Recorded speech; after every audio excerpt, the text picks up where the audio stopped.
So after one full year of working on a 2D platformer game, I have officially decided to stop working on it. And a lot of you may be surprised. I can already see very audibly all of you gasping in the comment section down below. But it is true, I am no longer working on a 2D platformer game. And the reason why I'm no longer working on a 2D platformer game is because I've decided to actually make Quantum Ruins as a 3D platformer game. So I haven't actually given up on Quantum Ruins, quite the opposite. I do believe that switching to 3D is going to be the best way to fully realize the idea that I have for the game. As I've told you guys multiple times, I actually first came up with the idea for the game. That was always something that was clear for me. And actually one of the things that I was not 100% sure about was what type of game I wanted Quantum Ruins to be. As it stands now, Quantum Ruins as a 2D platformer is not a bad game. It's actually quite fun to play, and I like the direction that I took in terms of the art, but there are a couple of major points that lead me to the decision to actually switch to 3D. First of all, I really want the game to be focused on exploration, and in particular, I really want you to feel like you're exploring a place that you do not know about, and I really want to give this idea of mystery. And on one side, this can actually work pretty well in 2D, but one thing that I realize is that at all times, the player actually had too much information about the environment. In fact, if I really want to keep this mystery feel to it, I'd like the player to know as little as possible about the map. And the way that at least I made the 2D maps, you could always see way too much about the environment.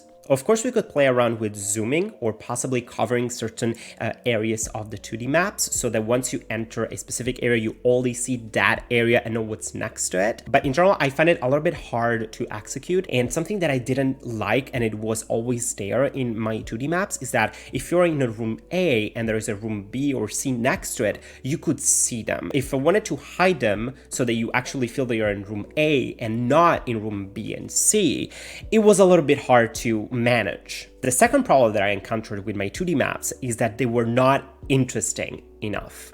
On one side, what I really liked about the maps was the environment, so not the ruins per se. However, the name is called Quantum Ruins because I really want to put the focus on the ruins. The ruins have to be interesting to explore, and they were just not. I found myself over and over trying to recreate in 2D sort of what Tomb Raider did. And when I talk about Tomb Raider, I'm a 90s kid, I talk about Tomb Raider 1996, the original ones, and I really like the level layout in those games. And so I tried as much as possible to kind of recreate in 2D what Tomb Raider did in 3D. And I always got to a point where I had this very cool idea that can work very well in 3D, and it just didn't work as well in 2D. So if you like, I had got to a point where I had built the tools for the game, and those tools are there. I can still use them for a different game if I'd like. But then when I looked back at my old notes, I realized that the experience that I was gonna give to the player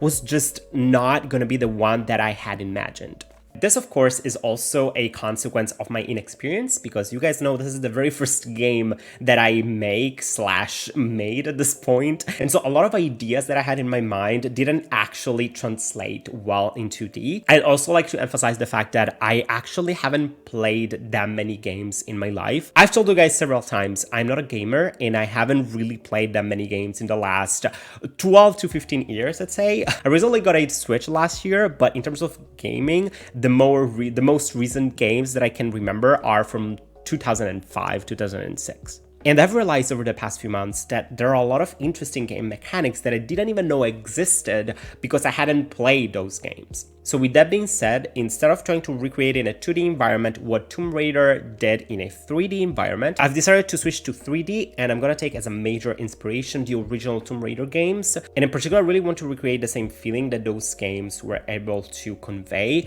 and I really want to put the focus back on the ruins. And I can already show you guys real quick something that I've created in Aseprite. Don't worry, there's gonna be different devlog all about Quantum Ruins since we are rebooting officially Quantum Ruins as a whole. But in general, I already feel like going to 3D is the best way for me to move forward. I'm very happy with everything that I've learned over this first year of game development, but now I'm very happy to switch to 3D. You guys know that for me, game development is a hobby and it has to stay that way. I really find joy in creating games, whether they get finished or not. That's not not the point. The process of making game is what I find joy in. So I don't really care if something gets started but doesn't get finished. That's not the point of why I do things. And with that being said, I hope you guys are excited about the new direction that I'm going to be taking Quantum Ruins, because I am. Please let me know in the comment down below what you think about this news and all of these changes. And yeah, I'll see you soon in the next video, which is going to be a devlog number 0 or number 1 for Quantum Ruins, which is now officially rebooted as a 3D platformer game. I hope you guys have a wonderful, wonderful day. And yeah, I'll see you all very soon in my next video.